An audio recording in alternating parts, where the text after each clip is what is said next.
حضرت حسن بصری رحمت اللہ علیہ کے پاس ایک شخص آیا اور آگے کہنے لگا حضرت پتہ نہیں کیا ہو گیا ہے، ایسا لگتا ہے کہ شاید ہمارے دل تو سو گئے ہیں، ایسا لگتا ہے کہ ہمارے دل سو گئے ہیں۔ تو حضرت نے پوچھا کہ بھئی یہ تو بتاؤ کیا ہوا ہے، آخر معاملہ کیا ہے، کیوں کہہ رہے ہو کہ ہمارے دل سو گئے ہیں؟ تو ان صاحب نے کہا حضرت دراصل معاملہ یہ ہے کہ آپ کی مجلس میں ہم آتے ہیں اور اللہ کا قرآن سنتے ہیں اور حدیث کی باتیں سنتے ہیں اور واقعات سنتے ہیں، مگر ہمارے دلوں پر کوئی اثر ہی نہیں ہوتا، ہماری زندگی بدلتی ہی نہیں ہے، کوئی اثر ہی نہیں ہوتا ہے، کوئی احساس ہی نہیں ہوتا ہے، ہم یہ سب کچھ سنتے ہیں تو اس لیے ایسا لگتا ہے کہ ہمارے دل سو گئے ہیں۔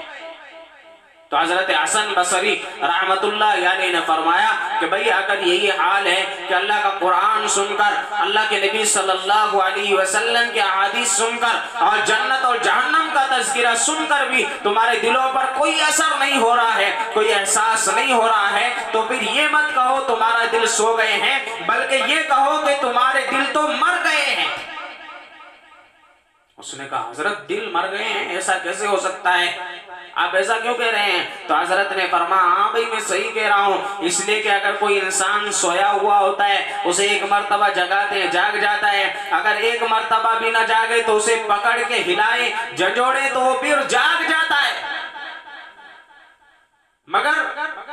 جو انسان مر جاتا ہے اسے آپ چاہے کتنا بھی پکڑ کے ہلاتے رہیں جھنجھوڑتے رہیں وہ جاگتا نہیں ہے۔ اس لیے آج اگر ہمارے دل قرآن و حدیث کی باتیں سن کر، اللہ کے نبی صلی اللہ علیہ وسلم کی باتیں سن کر، جنت کا تذکرہ جہنم کا تذکرہ سن کر بھی ہمارے دلوں پر کوئی اثر نہیں ہو رہا ہے، کوئی احساس نہیں ہو رہا ہے، ہمارے دلوں میں پھر بھی اللہ کا خوف نہیں آ رہا ہے، پھر بھی اللہ کا ڈر نہیں آ رہا ہے، تو سمجھ لو کہ ہمارے دل سوئے نہیں ہیں بلکہ مردہ ہو گئے ہیں۔